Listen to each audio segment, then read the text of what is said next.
Interior design, when you talk about interior design, it's whether we're talking about in the corporate fit outs or in hospitality or retail, housing, etc.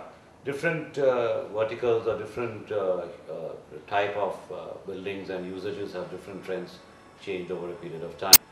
Other than the corporate fit outs, retail and hospitality does follow a fair amount of contemporary design changes, like the fashion changes over the period of time. So that's how the interior design has also evolved and keeps transforming itself to keep in line with the overall expectations of the users. Coming to the corporate fit outs, which we have been doing for over a decade now, there we see a sea change in terms of transformation of design, in terms of usage. Earlier it was all private offices and very few people in the open landscape. Today the trend has reversed. There are majorly several companies which have hardly any private offices. 100% people sit in the open plan.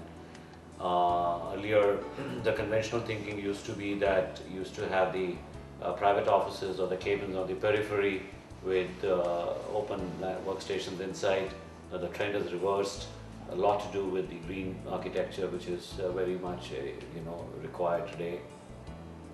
Then as much transparency in usage, acoustics, services, which means EHS norms, environmental health and safety norms, air conditioning, electrical, lighting, all that has started playing a very key role in terms of their implementation and integration of design.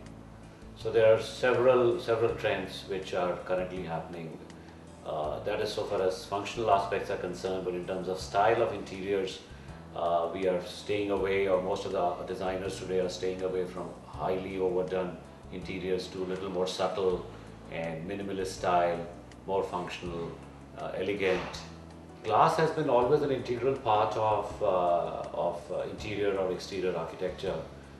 Without glass, there will not be any light coming into it, or there will not be any views, external, internal, both. So glass has always been part and parcel of it's a major building material.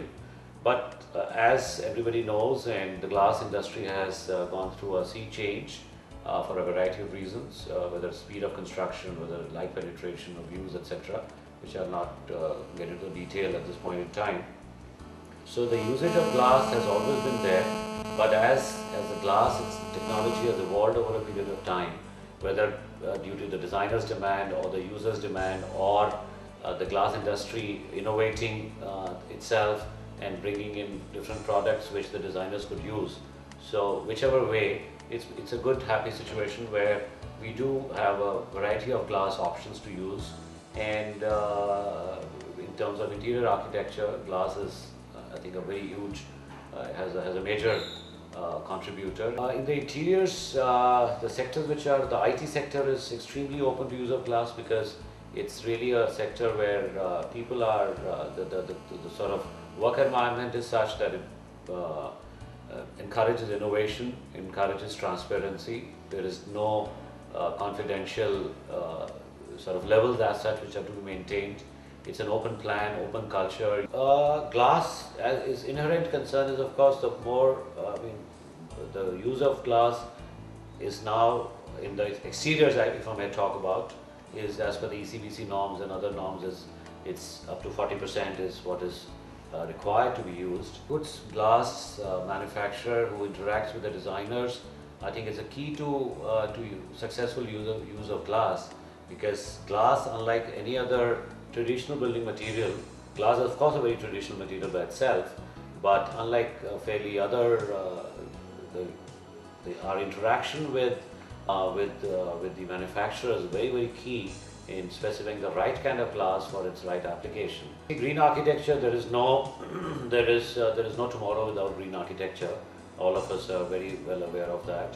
And as belonging to the designer community and architecture community, I think it's our responsibility to design buildings which reduce the carbon footprint.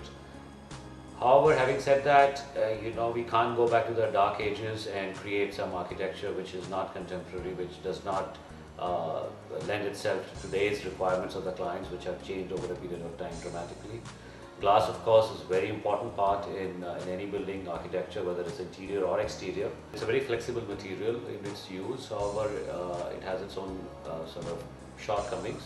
There are various aspects of using glass. I mean, people have used glass in different shapes in the architecture or interior design. Simple things, who would have thought of using glass staircases, glass railings, glass floors, glass ceilings till about a few years back. It was everything had to be wood and steel or concrete or something of that nature. So today we find a lot of buildings, a lot of interiors using glass as its main core. Also, glass can be used for structural stability as well. In interiors, of course, we have seen innovation in terms of use of glass, whether it's active use of glass for privacy, for heat gain, for acoustics and all that. So glass continues to be a pioneer in innovation in terms of its use in architecture.